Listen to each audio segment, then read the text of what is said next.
Father കളത്തിൽ Mathew MSFS രചിച്ച പുതിയ ഗ്രന്ഥമാണ് ത്രിത്വൈക ദൈവ വിശ്വാസം. അധ്യായം 9. ദൈവിക പുണ്യങ്ങൾ. പുണ്യമെന്നാൽ നന്മ ഇച്ഛിക്കുവാനും പ്രവർത്തിക്കുവാനും മനുഷ്യ മനസ്സിനുള്ള ഒരുക്കവും തഴക്കവുമാണ്. ദൈവ തിരുമനസ്സിനോട് ചേർന്ന് നന്മ ആഗ്രഹിക്കുവാനും പ്രവർത്തിക്കുവാനുമുള്ള മനസ്സിന്റെ പരിചയമാണ്, ഒരുക്കമാണ് ക്രിസ്തീയ പുണ്യമെന്ന് പറയാം. സ്വഭാവം അല്ലെങ്കിൽ തഴക്കം എന്നാൽ ആവർത്തിച്ചുള്ള പ്രവൃത്തികൾ വഴി ലഭിക്കുന്ന കഴിവാണ്. ആവർത്തിച്ചുള്ള പ്രവൃത്തി നന്മയോ തിന്മയോ ആകാം. ചിലത് നന്മയാണെങ്കിലും മറ്റു മൂല്യങ്ങൾക്ക് എതിരായാൽ പുണ്യമാവുകയില്ല. ഉദാഹരണമായി, രോഗിയെ ശുശ്രൂഷിക്കേണ്ട ആൾ ശുശ്രൂഷിക്കാതെ ധ്യാനകേന്ദ്രത്തിൽ പ്രാർത്ഥന നടത്താൻ പോയാൽ അത് പുണ്യമാവില്ല. ദൈവ തിരുമനസ്സിന് യോജിച്ച വിധം പ്രവർത്തിച്ചാലേ അത് പുണ്യമാവൂ. നന്മയിലേക്കുള്ള ആന്തരിക പ്രേരണകളെ പുൽകി നാം നന്മ സമ്പാദിച്ച് വളരേണ്ടതാണ്. 2 തരം പുണ്യങ്ങൾ ഉണ്ട്. 1. ആർജിച്ചെടുക്കുന്നവ. 2. നിവേശിതങ്ങൾ. സൽപ്രവൃത്തികളുടെ നിരന്തരമായ ആവർത്തനം കൊണ്ട് നാം സമ്പാദിക്കുന്നവയെ ആർജിതങ്ങൾ എന്ന് പറയുന്നു. നമ്മുടെ യോഗ്യതകളെ പരിഗണിക്കാതെ സ്ഥിര വരപ്രസാദത്തോടെ ദൈവം നൽകുന്ന പുണ്യങ്ങൾ നിവേശിതങ്ങളാണ്. കൂടുതൽ ഉത്സാഹത്തോടെ വീണ്ടും വീണ്ടും പരിശ്രമിച്ചാണ് ആർജിത പുണ്യങ്ങൾ നേടുവാൻ നമുക്ക് കഴിയുക. നിവേശിത പുണ്യങ്ങൾ യോഗ്യതയുള്ള പ്രവൃത്തികൾ ചെയ്യുന്നതിനുള്ള ശക്തി നൽകുന്നു. സ്വാഭാവിക പുണ്യങ്ങൾ സ്വാഭാവികമായി സൃഷ്ടികർത്താവിലേക്ക് നമ്മെ നയിക്കുന്നു. നിവേശിത പുണ്യങ്ങൾ അതിസ്വാഭാവിക നന്മയെ ലക്ഷ്യം വെച്ച് പ്രവർത്തിക്കുന്നു. നിവേശിത പുണ്യങ്ങൾ 2ആയി തിരിച്ചിരിക്കുന്നു. 1 ദൈവികം, 2 സാൻമാർഗികം. ദൈവം നേരിട്ട് ആത്മാവിൽ വർഷിക്കുന്നതാണ് ദൈവിക പുണ്യങ്ങൾ. ധാർമ്മിക ജീവിതത്തിൽ നാം അനുഷ്ഠിക്കേണ്ട സുഗതങ്ങളാണ് സാൻമാർഗികം. പുണ്യങ്ങൾ മനുഷ്യപ്രകൃതിയുടെ ബലഹീനതകളിൽ ശക്തി പകരുന്നു. പുണ്യങ്ങൾ സ്വാഭാവികമായി നന്മയായതിനാൽ അതിനൊരു മാഹാത്മ്യം ഉണ്ടല്ലോ. പുണ്യങ്ങൾ ക്രിസ്തീയ ജീവിതത്തിൽ യഥാർത്ഥ മനുഷ്യരായി നിലനിൽക്കുവാൻ സഹായിക്കുന്നു. ദൈവത്തിന്റെ സ്നേഹിതരായി നമ്മെ ഉയർത്തുന്നവയാണ് പുണ്യങ്ങൾ. പുണ്യപൂർണതയിൽ അടിയുറച്ച് നിൽക്കുവാനും പുണ്യങ്ങൾ സഹായിക്കുന്നു. മോക്ഷം പ്രാപിക്കുവാനും ഇത് നമ്മെ സഹായിക്കുന്നു. പുണ്യത്തെക്കുറിച്ച് നമുക്ക് മതിപ്പും ആഗ്രഹവും ഉണ്ടെങ്കിൽ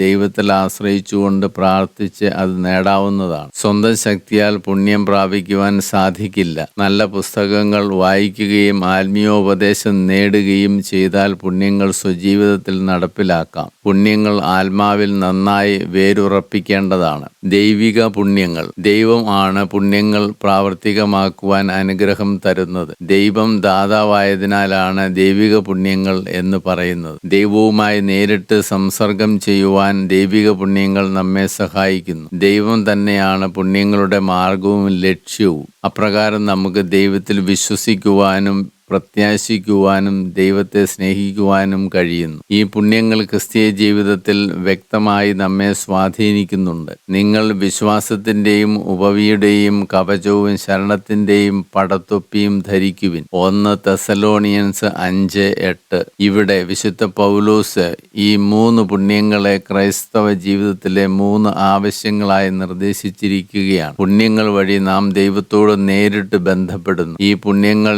ദൈവമാണ് നമുക്ക് നൽകുന്നത്. നമ്മൾ ഇവയ്ക്കായി അധ്വാനിക്കുന്നതിന്റെ തോതനുസരിച്ച് ദൈവം ഇവ നമ്മിൽ പുഷ്ടിപ്പെടുത്തുന്നു. 1. വിശ്വാസം. ദൈവത്തോടെ വ്യക്തിപരമായി പറ്റിപ്പിടിച്ചിരിക്കുന്നത് വിശ്വാസത്തിന്റെ സ്വഭാവമാണ്. സത്യത്തോടുള്ള നമ്മുടെ മനസ്സിന്റെ സമ്മതമാണല്ലോ വിശ്വാസം. രക്ഷയുടെ ആവശ്യ ഘടകമാണ് വിശ്വാസം എന്ന് പഴയ നിയമത്തിൽ കാണുന്നു. പുതിയ നിയമത്തിൽ വിശ്വാസം എന്ന ക്രിസ്തുവിനെ ഏറ്റുപറയുന്നതാണ്. മർക്കോസ് 16:10. സുവിശേഷത്തിന്റെ സ്വീകരണമാണ് വിശ്വാസം. റോമ 10:17. ശരണം വിശ്വാസത്തോട് യോജിച്ചിരിക്കുന്നു. ഉപബി അത് പൂർത്തിയാക്കുന്നു. വിശ്വാസം സ്വതന്ത്രവും യുക്തിയുക്തവുമാണ്. കാൾ റാനർ പറയുന്നു, ക്രിസ്തുവിന്റെ വ്യക്തിത്വത്തിലേക്കുള്ള മനുഷ്യ മനസ്സിന്റെ ലയനമാണ് വിശ്വാസം. വിശുദ്ധ തോമസ് അക്വീനാസിന്റെ അഭിപ്രായത്തിൽ അത് ദൈവിക സത്യത്തിലേക്ക് ഉയരുന്ന ബുദ്ധിയുടെ പ്രവർത്തനമാണ്. പ്രസാദപര സഹായത്താൽ ദൈവം തന്നെ മനസ്സിന്റെ ആജ്ഞകളെ പ്രവർത്തിപ്പിക്കുകയാണിവിടെ.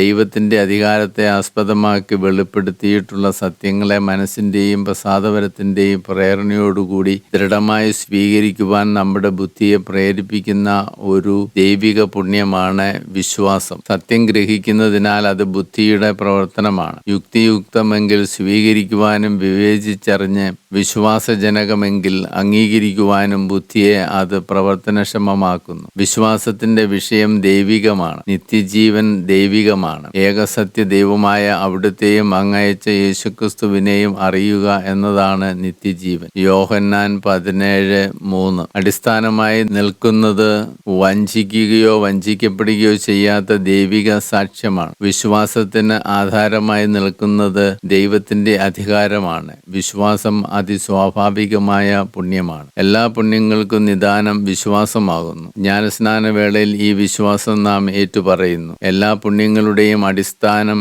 എളിമയാണെങ്കിൽ അതിന്റെ അടിസ്ഥാനമായി നിൽക്കുന്നത് വിശ്വാസമാണ്. കൗൺസിൽ ഓഫ് ട്രെൻഡ് പറയുന്നു, വിശ്വാസം സകല വിശുദ്ധീകരണത്തിന്റെയും ആരംഭവും അടിസ്ഥാനവും മൂലവുമാകുന്നു. വിശ്വാസം കൂടാതെ ശരണവും സ്നേഹവും ഉണ്ടാകുന്നതല്ല. ആകയാൽ വിശ്വാസം ആധ്യാത്മിക സൗധത്തിന്റെ അടിസ്ഥാനവും ആരംഭവുമാണ്. നിത്യസത്യങ്ങളെ സ്വീകരിക്കുവാൻ ആത്മാവിനെ പ്രേരിപ്പിക്കുകയും എല്ലാ പ്രതിബന്ധങ്ങളെയും തരണം ചെയ്യുവാൻ അത് ശക്തി നൽകുകയും ചെയ്യുന്നു. വിശ്വാസം നമ്മെ ദൈവവുമായി ഐക്യപ്പെടുത്തുന്നു. ദൈവം വെളിപ്പെടുത്തിയതും സഭ പ്രഘോഷിക്കുന്നതുമായ വിശ്വാസമാണ് പരിശുദ്ധ കത്തോലിക്ക വിശ്വാസം. ഉദാഹരണം, മനുഷ്യാവതാര രഹസ്യത്തിലുള്ള വിശ്വാസം. സഭ വിശ്വാസ സത്യമായി പ്രഖ്യാപിക്കുന്ന വിശ്വാസമാണ് സഭാപരമായ വിശ്വാസം. ഉദാഹരണം, കന്യകാമാതാവിന്റെ സ്വർഗാരോപണം. വിശ്വാസം ബുദ്ധിയെ പ്രകാശിപ്പിക്കുകയും മനസ്സിനെ ശക്തിപ്പെടുത്തുകയും സമാശ്വസിപ്പിക്കുകയും ആത്മാവിന് സ്വർഗീയ അർഹത പ്രദാനം ചെയ്യുകയും ചെയ്യുന്നു.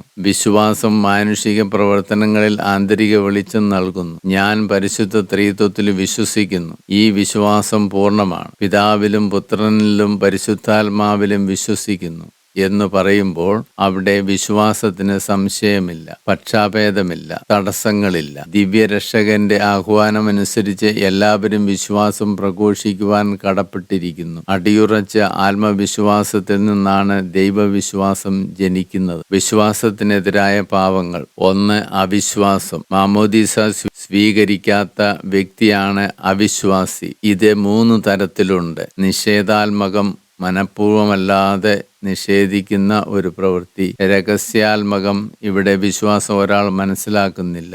ഭാവാത്മകം, അറിഞ്ഞുകൊണ്ട് അവിശ്വസിക്കുന്നു. വിശ്വസിക്കേണ്ടവയാണെന്ന് അറിഞ്ഞിട്ടും അതിന് തയ്യാറാവാത്ത പ്രവൃത്തി കുറ്റകരമാണ്. പാപ ജീവിതം കൊണ്ട് വിശ്വാസത്തെ ഹനിക്കരുത്.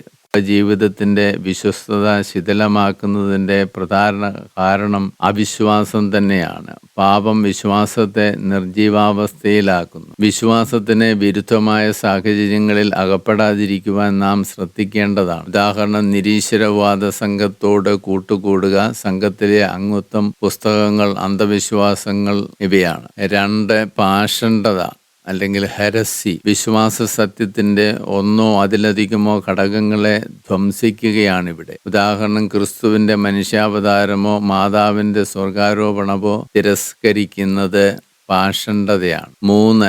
മതപരിത്യാഗം അഥവാ മാർഗഭ്രംശം. എന്നാൽ വിശ്വാസമുണ്ടായിരുന്ന വ്യക്തി അത് പൂർണ്ണമായി ഉപേക്ഷിക്കുന്നതാണ്. വിശ്വാസം വർദ്ധിക്കുവാൻ പ്രാർത്ഥിക്കേണ്ടിയിരിക്കുന്നു. മനുഷ്യനെ ഈ ലോകത്തിൽ പലതും സ്വാധീനിക്കുന്നുണ്ട്. സത്യാന്വേഷി ഈശ്വരനെ കണ്ടെത്തും. ഭൗതിക ജീവിതത്തിന്റെ വേലിയേറ്റത്തിൽപ്പെട്ട ആത്മീയ ജീവിതം നശിക്കാതിരിക്കുവാൻ നാം ശ്രദ്ധിക്കേണ്ടതാണ്. വിശ്വാസബോധ്യം ഉണ്ടാവണം. അവിശ്വാസിക്ക് വിശ്വാസം നാം പറഞ്ഞു കൊടുക്കണം. റോമ 1:17 വിശുദ്ധ പൗലോസ് ശ്ലീഹ പറയുന്നു, നീതിമാൻ വിശ്വാസം മൂലം ജീവിക്കുന്നു. 2.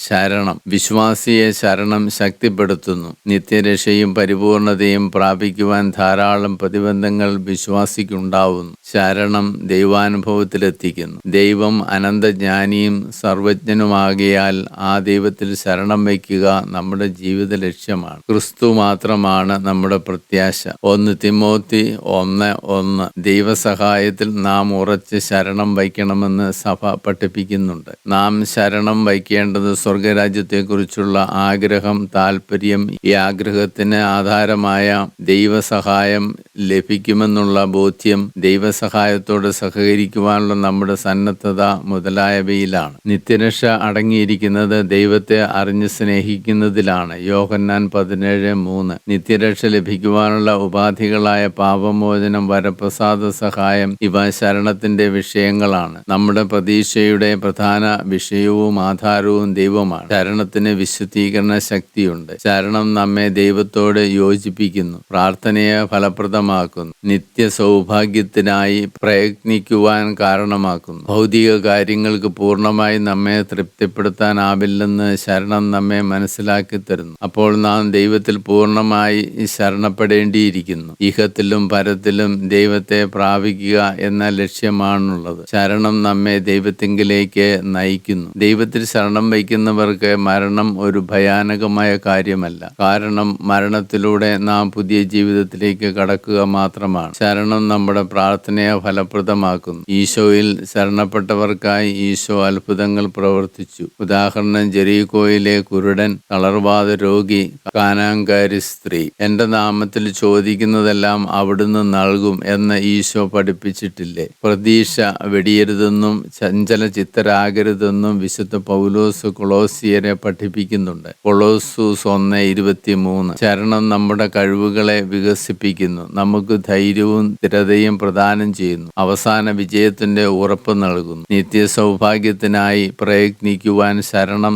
നമുക്ക് കെൽപ്പ് നൽകുന്നു. അന്ത്യം വരെ പിടിച്ചു നിൽക്കുവാൻ ശരണം നമുക്ക് കഴിവ് നൽകുന്നു. പാപത്തിൽ നിന്ന് നാം സ്വതന്ത്രരായിരിക്കണം. ഒരിക്കലും പ്രതീക്ഷ നശിക്കരുത്. യൂദാസ് ദൈവകാരുണ്യത്തെ സംശയിച്ചു, നിരസിച്ചു. ഹെബ്രായർ 6:18, 1 കൊറിന്തോസ് 1:9. ശരണത്തിനെതിരായ പാപങ്ങൾ. 1. മിഥ്യാബോധം. ദൈവത്തിൽ ശരണം വയ്ക്കാതെ സ്വയം രക്ഷിക്കാമെന്നുള്ള വ്യാമോഹം. ഈ മിഥ്യാബോധം അഹങ്കാരമാണ്. ശരണം കൂടാതെ തന്നെ ദൈവം എന്നെ രക്ഷിച്ചുകൊള്ളും എന്ന ധാരണ തെറ്റാണ്. 2. നിരാശ. നിരാശയുള്ളവർക്ക് ദൈവാശ്രയം, ആധ്യാത്മിക നന്മ ഇവ ഇല്ല. അവർ പരിത്യക്താവസ്ഥയിൽ എത്തിച്ചേരുന്നു. അഹംഭാവമുള്ളവരാണ് നിരാശപ്പെടേണ്ടി വരിക. ദൈവകാരുണ്യത്തോടും നിത്യ നന്മയോടുമുള്ള പാപമാണ് നിരാശ. ദൈവം ക്ഷമിച്ചുകൊള്ളുമെന്ന് കരുതി പാപം ചെയ്തു കൂട്ടുന്നവർ ശരണം നഷ്ടപ്പെട്ട് നിരാശയിൽ എത്തിച്ചേരും. നിരാശ ജനിപ്പിക്കുന്ന കാര്യങ്ങൾ നാം വർജിക്കണം. നിരാശയിൽ അകപ്പെടാതെ നാം സൂക്ഷിക്കണം. ദൈവം അനന്ത നന്മ മാത്രമല്ല, നീതിമാനുമാണ്. നീതിമാനായ ദൈവം തിന്മയെ വെറുക്കുന്നു. പാപത്തെ സ്നേഹിക്കുന്നവൻ അതിൽ നശിക്കുന്നു. അഹങ്കാരി സ്വന്തം ശക്തിയിൽ വിശ്വസിച്ച് പാപസാഹചര്യങ്ങളിൽ കുടുങ്ങുന്നു. നമ്മുടെ ഭാഗത്തു നിന്നുള്ള ശരണവും സ്നേഹവും പ്രാർത്ഥനയും വെടിയാതെ നാം സൂക്ഷിക്കേണ്ടതാണ്. മർക്കോസ് 14:38, ഫിലിപ്പിയർ 2:12. കൂടെ പ്രലോഭനങ്ങൾ ഉണ്ടാകാം. പ്രലോഭനങ്ങളിൽ വീണുപോയെന്നും വരാം. സംശയങ്ങൾ അലട്ടുന്നുണ്ടായിരിക്കാം. ഞാൻ ഇനി നന്നാകില്ല എന്ന ചിന്ത വരാം. ഈ അവസരങ്ങളിൽ ധൈര്യപ്പെട്ട് പ്രാർത്ഥിച്ച് ദൈവത്തിൽ നാം ശരണം വയ്ക്കുക. സ്വർഗീയ കാര്യങ്ങളിൽ ജാഗരൂകരാകുമ്പോൾ ലൗകിക കാര്യങ്ങളിൽ നിന്ന് മോചനം പ്രാപിക്കുവാൻ സാധിക്കും. അങ്ങനെ ശരണത്തിനെതിരായ നിമിഷങ്ങളിൽ നിന്ന് നമുക്ക് രക്ഷ നേടാൻ സാധിക്കും. കൊളോസൂസ് 3:1-2 ശിശു സഹജമായ ആശ്രയബോധത്തോടെ വിശ്വാസത്തോടെ ദൈവത്തെ സമീപിക്കുക. അത് ദൈവാനുഭവത്തിലേക്ക് നമ്മെ ഉയർത്തും. പ്രതീക്ഷയിലാണ് നമ്മുടെ രക്ഷ. റോമ 8:24. പ്രതീക്ഷ സ്വർഗത്തിനു വേണ്ടി ജീവിക്കുവാൻ നമ്മെ പ്രേരിപ്പിക്കും. ക്ലേശങ്ങളുടെ നടുവിൽ പോലും പ്രതീക്ഷിക്കുവാൻ കഴിയണം. അധ്വാനിക്കുന്നതും സഹിക്കുന്നതും സ്വർഗത്തെ ലക്ഷ്യമാക്കിയായിരിക്കണം. വിശുദ്ധ ബലി ഇതിനെല്ലാം നമ്മെ സഹായിക്കും. ശരണം അന്ത്യം വരെ നിലനിൽക്കുന്നതിനായി പ്രാർത്ഥിക്കുവാൻ നമ്മെ സഹായിക്കുന്നു. ഇത്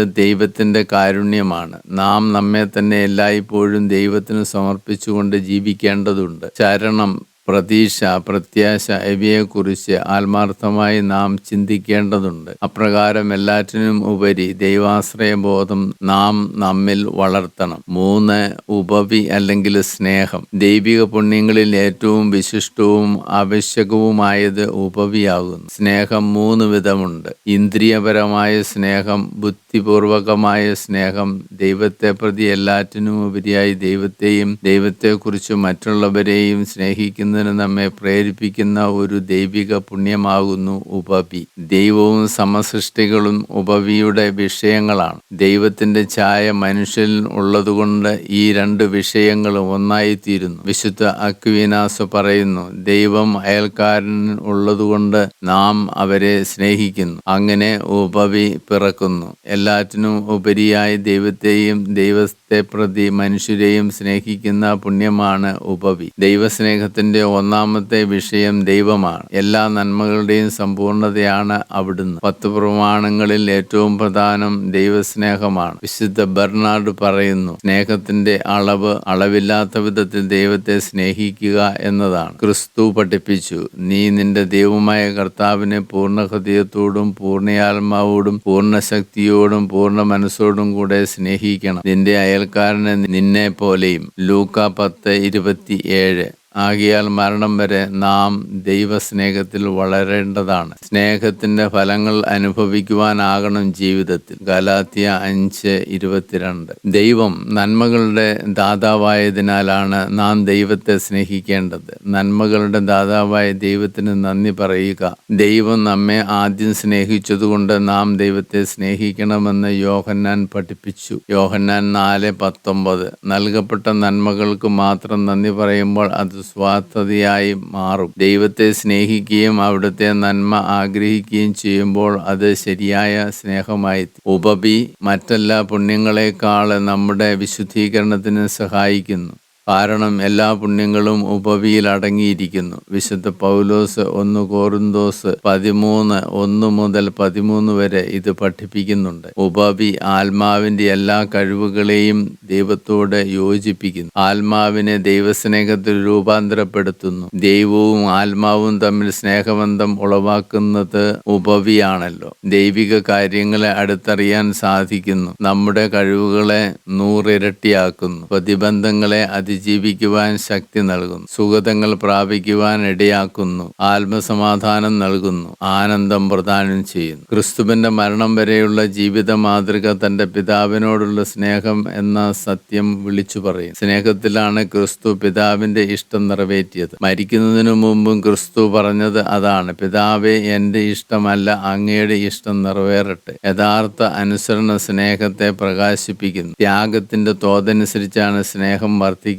ഉപവി പരിശീലിക്കണമെങ്കിൽ പാപവും പാപമാർഗങ്ങളും ഉപേക്ഷിക്കണം. ക്രിസ്തു പരിപൂർണതയ്ക്കുള്ള ആഹ്വാനം നൽകുന്നതിന്റെ അർത്ഥം 3 കാര്യങ്ങൾ നാം പരിശീലിക്കുവാനാണ്. 1. മനസ്താപജന്യമായ സ്നേഹം. 2. അനുസരണപരമായ സ്നേഹം. 3. കൃതജ്ഞതാനിർഭരമായ സ്നേഹം. എല്ലാവരും സ്നേഹം പരിശീലിച്ച് ദൈവവുമായി ദൃഢമൈത്രി സ്ഥാപിക്കണം. ദൈവത്തെ മഹത്വപ്പെടുത്തുകയും മറ്റുള്ളവരെ കൊണ്ട് ദൈവത്തെ മഹത്വപ്പെടുത്തുകയും ചെയ്യുവാനുള്ള തീവ്രമായ ആഗ്രഹം നമുക്ക് വേണം. ഇതാണ് സ്നേഹത്തിന് നിദാനം. ദൈവ തിരുമനസ്സിനോട് വിധേയപ്പെടുമ്പോൾ സ്നേഹം പ്രത്യക്ഷപ്പെടുന്നു. ആയതിനാൽ നമ്മൾ എല്ലായ്പ്പോഴും ദൈവ തിരുമനസ് നിർവഹിക്കുവാൻ പരിശ്രമിക്കേണ്ടതാണ്. മനസ്സിന്റെ യോജിപ്പാണല്ലോ സ്നേഹം. മനുഷ്യ മനസ്സ് ദൈവ തിരുമനസ്സിനോട് യോജിക്കുമ്പോൾ സ്നേഹം ഉത്ഭവിക്കുന്നു. ഇരുഭാഗത്തു നിന്നും ഉണ്ടാകുന്ന സ്നേഹം വഴി ആത്മാവും ദൈവവും പരസ്പരം കൈമാറുന്നു. ദൈവഹിതത്തിനോടുള്ള വിധേയത്വം ദൈവവുമായുള്ള മൈത്രിയിൽ നമ്മെ എത്തിക്കുന്നു.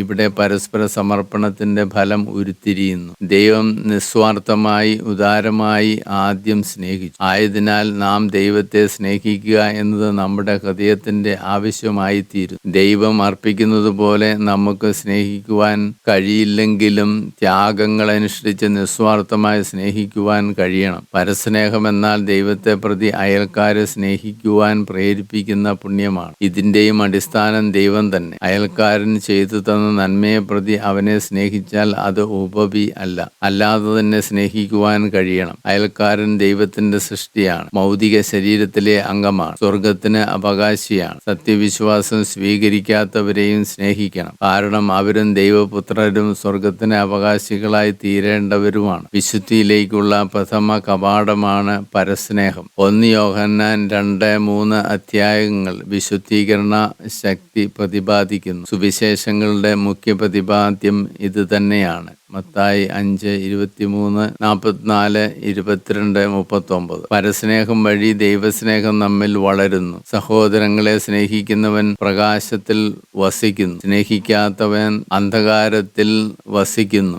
സഹോദരനെ ദ്വേഷിക്കുന്നവൻ കൊലപാതകിയാകുന്നു, സ്നേഹിക്കുമ്പോൾ ജീവനിലേക്ക് മാറുന്നു. 1 യോഹന്നാൻ 2:10, 3:23. ശത്രുക്കളെ സ്നേഹിക്കുക, എന്നാൽ അവരോട് ക്ഷമിക്കുക, അവരുമായി അനുരഞ്ജനപ്പെടുക, അവർക്ക് നന്മ ആഗ്രഹിക്കുക, അവർക്കായി നന്മ പ്രവർത്തിക്കുക എന്നാണ് അർത്ഥമാക്കുക. തെറ്റ് ചെയ്ത വ്യക്തി ക്ഷമ ചോദിച്ചില്ലെങ്കിൽ കൂടി ക്ഷമിക്കേണ്ടതാണ് എന്ന് സ്വർഗസ്ഥനായ പിതാവേ എന്ന പ്രാർത്ഥന നമ്മെ പഠിപ്പിക്കുന്നു. ജീവൻ ത്യജിച്ചു പോലും അപരനെ സ്നേഹിക്കുവാൻ ഉപവി ആവശ്യപ്പെടുന്നുണ്ട്. അപരൻ ആത്മീയമായ അപകടത്തിൽപ്പെട്ടാൽ അവന്റെ ജീവനിൽ പ്രതീക്ഷ വെച്ച് നാം അവനെ സ്നേഹിക്കുക. അയൽക്കാരന്റെ അല്ലലിൽ പങ്കുപറ്റുക കാരുണ്യപ്രവൃത്തിയാണ്. ഇത് ദൈവത്തെ പ്രതി ആയിരിക്കണം. സത്യത്തിൽ നിന്ന് വഴിതെറ്റുന്നവർക്ക് ഉപദേശം നൽകി തിരിച്ചു കൊണ്ടുവരുന്നത് സ്നേഹജന്യമായ കടമയാണ്. ഉപവിക്കെതിരായ പാപങ്ങൾ: പരദൂഷണം, അപകീർത്തി, ഇടർച്ച, വെറുപ്പ്,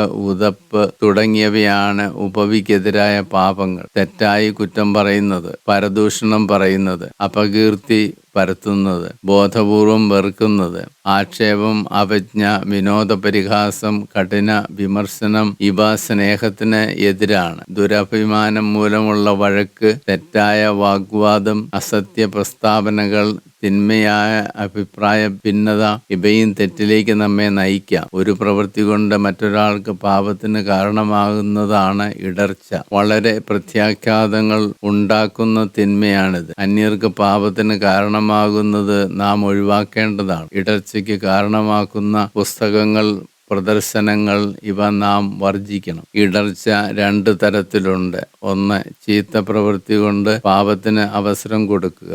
തിന്മ ആഗ്രഹിച്ചുകൊണ്ടാണെങ്കിൽ അത് ഗൗരവതരവും പാപവുമാണ്. 2. നല്ല പ്രവൃത്തികളും ചിലപ്പോൾ പാപകാരണമായേക്കാം. അപ്പോൾ അത് ഒഴിവാക്കേണ്ടതാണ്. ഇല്ലാത്തതും ഉള്ളവയുമായ തെറ്റുകൾ പരസ്യപ്പെടുത്തുന്നതും തെറ്റാണ്. ഉത്തരവാദിത്തപ്പെട്ടവർ അത് അവരെ അറിയിച്ച് തിരുത്താവുന്നതാണ്. അത് ശുദ്ധീകരണ പ്രക്രിയ നടത്തും. അത് നല്ലതാണ്. ഉപവിയുടെ കൽപ്പന പ്രകാരം നാം പരസ്പരം ക്ഷമിക്കുകയും സഹിക്കുകയും ചെയ്യണം. ശാന്തരായി പെരുമാറണം, രമ്യപ്പെടണം. ക്രിസ്ത്യാനിയുടെ അടയാളം പരസ്നേഹമാണ്. ഇതാണ് ക്രിസ്തുവിന്റെ വചനങ്ങൾ. യോഹന്നാൻ 13:34-35. സ്നേഹത്തിന്റെ പ്രതിഫലം സ്നേഹം തന്നെയാണ്. മനുഷ്യരെല്ലാം ദൈവസ്നേഹത്തിന്റെ ചെറിയ പ്രതീകങ്ങളാണ്. പരസ്നേഹം എല്ലാ ഗുണങ്ങളുടെയും മാതാവാണ്. പുണ്യപൂർണതയ്ക്കായി ഉപവിയെ വളർത്തിയെടുക്കുവാൻ നമുക്ക് ഉത്സാഹിക്കാം. ഉപസംഹാരം: ദൈവ തിരുമനസ്സിന് തങ്ങളെ തന്നെ വിധേയരാക്കിയവരാണ് വിശുദ്ധർ. അവരുടെ മഹത്തായ മാതൃകകൾ നമ്മൾ അനുകരിക്കുന്നത് നല്ലതാണ്. പുണ്യസമ്പാദനം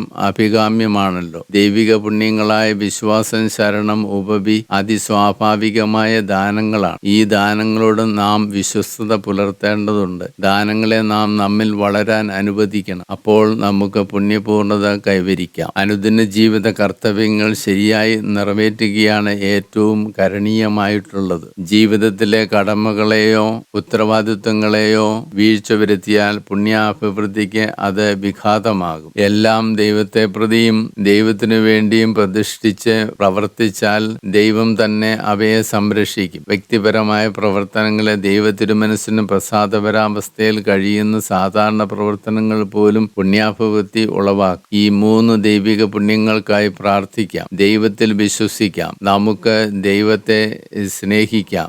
ദൈവത്തെ പ്രതി അയൽക്കാരെ സ്നേഹിക്കാം. അങ്ങനെ പുണ്യങ്ങളിൽ വളർന്ന് മാതൃകപരമായി ജീവിച്ച് നമുക്ക് കടന്നു പോകാം. ഈശോ വാഴട്ടെ.